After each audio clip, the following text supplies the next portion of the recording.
berbagi stat terbaru mengenai konsumsi online video, terutama untuk user di Indonesia. Stat yang belum pernah di-share sebelumnya. Alright, berbicara tentang YouTube, semua brand pada dasarnya punya tujuan dan intensi yang sama lah ketika mereka datang ke YouTube. Bagaimana caranya mereka bisa memanfaatkan platform ini untuk engage dengan audiensnya, dengan konsumernya. Bagaimana mereka bisa memanfaatkannya untuk mengedukasi tentang produk atau kategori mereka. Bagaimana mereka kemudian bisa empowering audiensnya untuk membuat pilihan yang tepat dalam hal memilih produk atau kategori yang berkaitan. Dan dengan ketiga hal ini menciptakan impact yang positif untuk brand mereka. Dan kita akan ngobrol lebih lanjut tentang bagaimana mereka bisa melakukan ini dan belajar dari beberapa brand yang sudah berhasil melakukan ini dengan sukses. Kita semua sudah tahu bagaimana landscape media sudah berubah ya.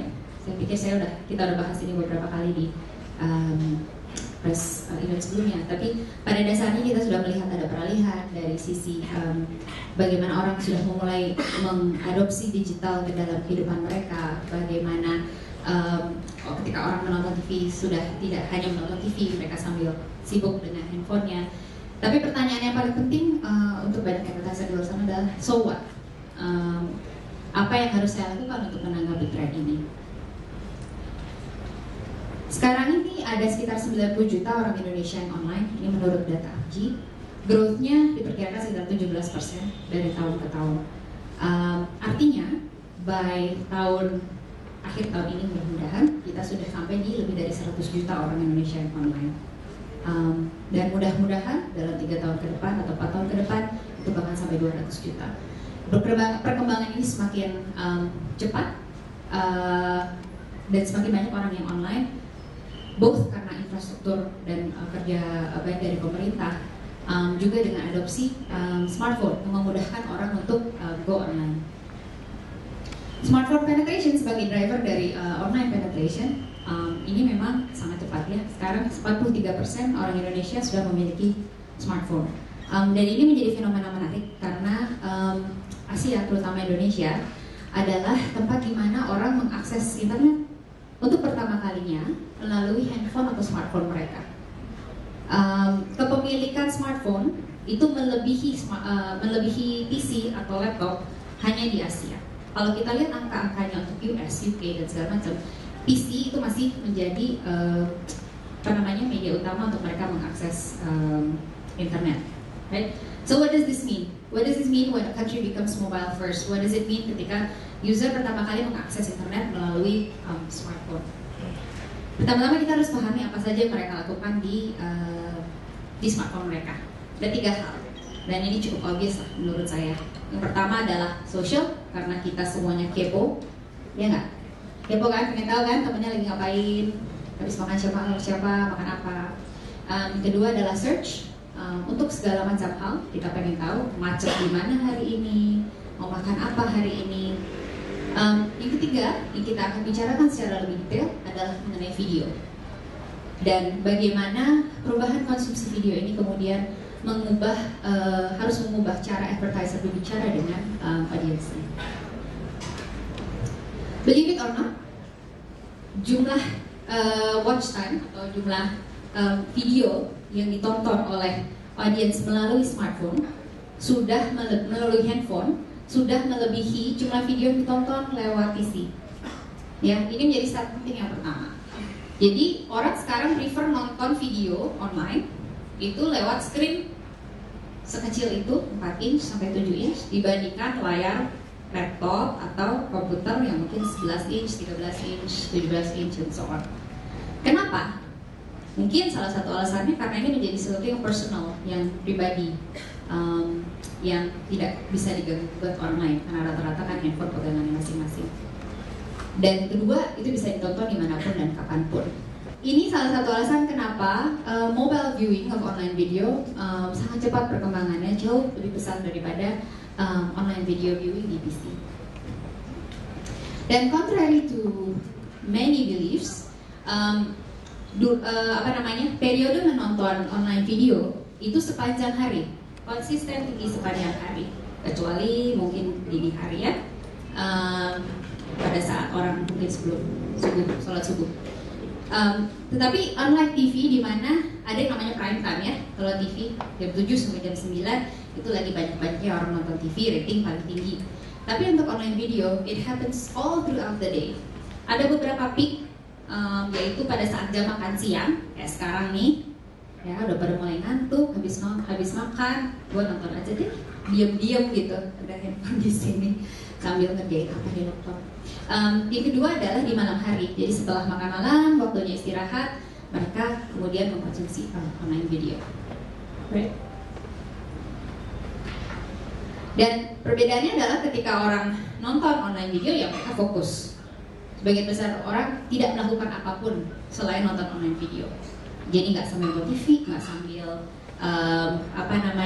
main sosmed apapun, ya karena memang hanya bisa nonton online video tersebut.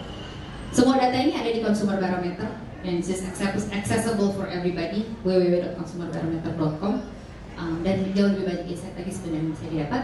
But essentially what we wanted to point out adalah bagian besar orang fokus ketika mereka nonton online video. Dan orang nonton video ya di YouTube app. Jadi meskipun banyak juga kan dari kita sering tuh dapat link-link video-video viral di sosmed kita gitu. Tapi ternyata sebagian besar, 83% orang tetap aja ketika mereka menonton online video, mereka pergi ke aplikasinya YouTube. Nah, ini stat yang paling penting, yang pengen kita coba tekankan, dan this is the first time kita show ke anyone in the public tentang bagaimana pertumbuhan online video terutama di YouTube di Indonesia. Jadi tadi seiring dengan perkembangan online penetration yang sangat cepat dan juga smartphone penetration yang sangat cepat, YouTube pun bertumbuh sangat cepat di Indonesia. Ada tingkat pertumbuhannya 130% year on year on watch time. Watch time ini berarti jumlah orang yang menggunakan YouTube dikali jumlah waktu yang mereka masing-masing habiskan di YouTube. Across PC dan juga mobile itu 130%. Artinya lebih dari 2 kali lipat dibandingkan tahun lalu itu jumlah watch time di Indonesia. Dan yang kedua adalah bahwa untuk mobile phone, watching online video on mobile itu that is the driving cause for that. So 250% alias lebih dari 3 kali lipat pertumbuhannya di mobile. Ini adalah yang tercepat di APAC. Ya, dibandingkan tadi ada yang nanya sama saya, dibandingkan Jepang sama Cina, oh ya, definitely we're the fastest growing di Asia Pacific. And it's a great opportunity untuk advertiser untuk bisa menjangkau dan berbicara dengan audiens mereka. Dari sisi konten, selama ini mungkin banyak orang berpikir, ke YouTube gue cuma mau nonton music video aja lah, video klip, concerts, whatever. Tapi ternyata ada sedikit pergeseran dalam 1 tahun terakhir, bahwa semakin banyak orang pergi ke YouTube untuk menonton tutorial. Tutorial ini bisa macam-macam, tutorial cara masak, tutorial cara mengganti ban, tutorial cara membuat Play-Doh, apapun itu bentuknya. Orang banyak datang ke YouTube untuk belajar sesuatu yang baru. Waktu yang orang habiskan juga nggak main-main, nggak hanya 5 menit, 3 menit, nggak. Okay. Dalam sehari rata-rata orang menghabiskan 1 jam untuk nonton video di YouTube. Dari 1 jam itu bisa di breakdown ke beberapa sesi yang masing-masing bisa antara 15 hingga 30 menit on average. Jadi orang tuh udah nggak ragu-ragu lagi menghabiskan datanya ngomong-ngomong untuk nonton video di YouTube. Kenapa? Karena memang kontennya menarik, karena kontennya memang berguna, karena mereka merasa memang ada. Tidak hanya konsumsi. Orang Indonesia tuh kan kreatif ya. Siapa yang setuju itu? Kreatif kan? Kreatif ya? Kerjanya melesetin kerjaan orang lain. Tapi benar, orang Indonesia itu kreatif. Dan kita mulai melihat bagaimana itu mulai berimbas pada hal-hal seperti online video. Konten upload, jadi jumlah konten yang di-upload ke YouTube tahun ini itu naik 600% loh. It's like 7 times, 7 kali lebih banyak daripada tahun lalu. Jadi orang Indonesia udah gak ragu-ragu lagi nih untuk bikin upload, apakah itu personal moments mereka, apakah itu tutorial yang mereka ciptakan, apakah itu apapun itu, tidak ada genre tertentu, mau itu gaming, mau music, mau cooking, tutorial, apapun itu, mereka nggak segan-segan untuk upload ke YouTube dan untuk berbagi ke seluruh dunia. Karena Indonesia itu pada dasarnya kreatif. Jadi banyak sekali bibit-bibit di luar sana yang ingin banget sharing hasil karyanya ke seluruh dunia. Dan lagi-lagi, ini paling cepat satu Asia Pasifik. Jadi saya sih bangga banget ya, saya baru 6 bulan gabung di Google. But I'm very proud to say Indonesia adalah one of the fastest growing di Asia Pasifik dalam hal YouTube growth. Dan ini kelihatan banget di ekosistem kreator di Indonesia. Kalau teman-teman kenal nama-nama ini baru top layernya. Top layernya dalam arti yang jumlah subscribernya melebihi 100.000, 300.000, 1,5 juta bahkan pada Dika. Dan the growth of these guys is absolutely amazing. 6 bulan lalu waktu saya join Google, Skinny itu saya rasa sekitar 230.000.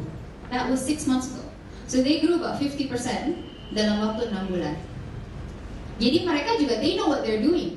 Mereka tahu banget menciptakan konten yang menarik untuk orang Indonesia. They are the experts and they are growing their channels and they are monetizing it very well. Dan kita bisa expect dalam beberapa tahun ke depan ini akan tumbuh semakin cepat. Dan kita lihat konten uploadnya juga akan naik cepat banget. Nah, gimana nih dengan advertiser? Apa kabar advertiser? How are we doing against this great trend on online video? Memang dalam 2 tahun terakhir sudah mulai ada pergeseran. Waktu pertama kali YouTube datang ke Indonesia, I was one of the first clients waktu saya di BNG. Dan pada saat itu, cara paling gampang untuk go online, go on YouTube adalah put my 15-second TVC, taruh di YouTube, masukin pre-roll, ya, paling gampang dan everybody did it. Tapi untungnya sekarang brand-brand udah mulai pintar, karena mereka tahu kalau mereka cuma put TVC bisa sih, mungkin untuk beberapa minggu pertama masih novel, masih new, tapi will wear off very quickly. Dan brand-brand sudah mulai pintar untuk menciptakan konten yang menarik, yang relevan, yang bahkan orang mau spend 10 menit, 15 menit, enggak gitu ya. Senang-senang aja, karena memang kontennya juga menarik untuk mereka. Nah, ada 2 di antara mereka yang hadir hari ini. Salah satunya Bank Mandiri. Mereka sudah kayaknya 2 kali mungkinnya masuk ke top 10 ads kita. Yang kita pilih hampir setiap 6 bulan. Berdasarkan popularitas dan juga the way of their promotion. Memastikan bahwa memang mereka ditonton oleh paling banyak orang di Indonesia.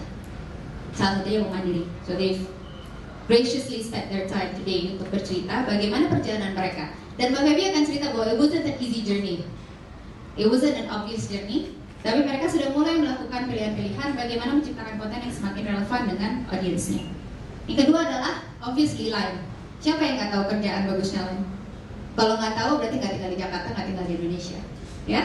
Kalau nggak tahu, pasti nggak tahu bahwa ADC akan bikin. Saya rasa ADC bikin sipolnya karena line sih. I think so. I can probably bet on it. Pasti nggak sih mas? Ya, itu kan nyambung.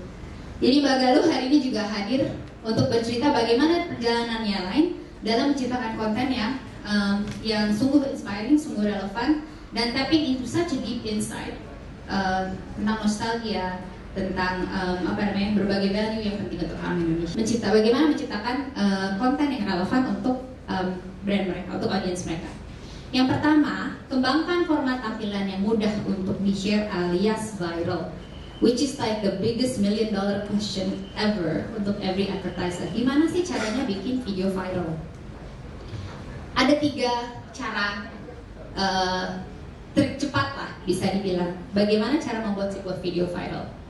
Cara pertama, tap into recent affairs.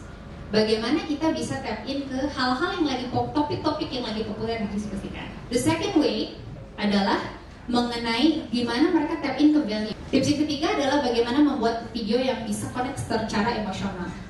Dan again ada beberapa pemenang di leaderboard kita yang berhasil melakukan itu untuk bagaimana berkoneksi dengan audiensnya secara emosional.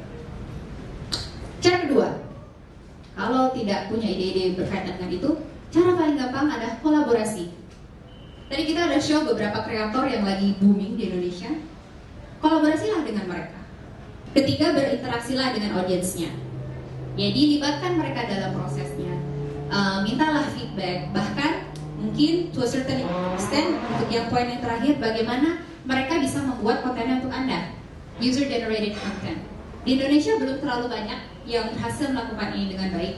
Tapi di luar negeri ada beberapa contoh di mana video tersebut bahkan merupakan kompilasi dari user generated content, di mana audiensnya sendiri terlibat memberikan konten video brandnya. Keempat, lebih untuk video-video serial. Ketika membuat video serial, bagaimana kita memastikan orang yang menonton di video kedua atau ketiga itu nggak kehilangan konteksnya.